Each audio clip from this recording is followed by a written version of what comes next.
Deux adolescents, Clara et Sébastien, visitent un musée d'histoire naturelle car ils sont fascinés par les dinosaures.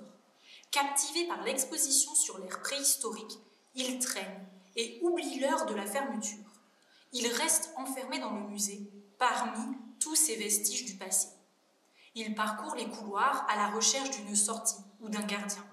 Mais Clara aperçoit des traces fluorescentes et se confie à son ami. Ils décident de les suivre.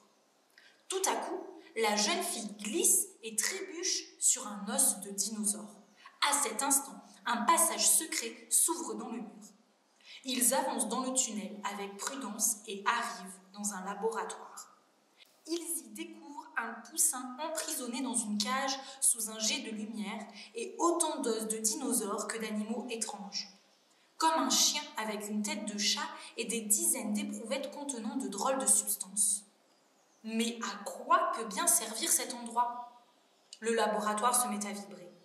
Les os commencent à se rassembler pour former un tyrannosaure.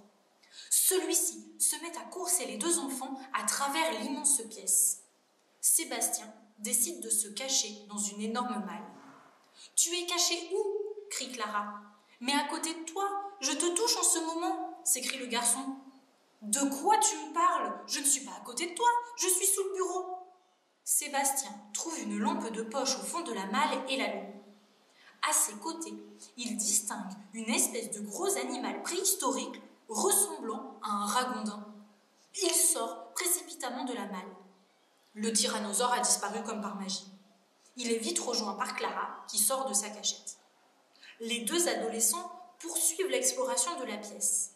Un ascenseur, comme sorti de nulle part, apparaît devant eux. Ils s'y engouffrent et la porte s'ouvre directement sur une autre pièce. Au milieu de la salle se trouve une boîte. Les enfants se précipitent vers elle et y trouvent 2 silex, des brindilles et de la paille. Ils comprennent immédiatement qu'il faut qu'ils se mettent dans la peau d'un Homo erectus et qu'ils doivent allumer le feu. Ils essaient plusieurs fois, chacun leur tour, et après de longues minutes d'effort, ils y parviennent. La lumière de la flamme éclaire le lieu dans lequel ils se trouvent. Ils voient une issue et se dirigent vers cette sortie, qui n'en est pas une. Ils se retrouvent dans une énième salle et entendent une voix mystérieuse. Si vous répondez à l'énigme suivante, vous remporterez la clé vous permettant de vous libérer. Réfléchissez à ce qui va suivre. Je suis à la fin du matin, je suis au début de la nuit et je passe 2 fois dans l'année. Qui suis-je? Les deux adolescents se torturent le cerveau et Clara répond « C'est le N ». « Bien joué », répond la voix.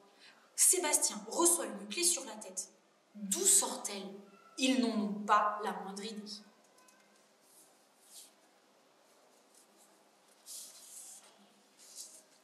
À ce moment-là, une serrure apparaît dans le mur. Plein d'entrain, les enfants s'élancent pour l'ouvrir. S'attendant à sortir du laboratoire, ils sont déçus, car ils restent prisonniers d'une pièce toute blanche avec une vingtaine de petites vannes fixées dans la cloison. Ils n'ont pas le temps de réfléchir à leur utilité, car de l'eau commence à s'infiltrer par le sol. Son niveau monte de plus en plus. Ils comprennent qu'il faut tourner les vannes pour arrêter l'eau qui s'infiltre dangereusement. Ils se précipitent vers le mur et commencent à tester les verrous.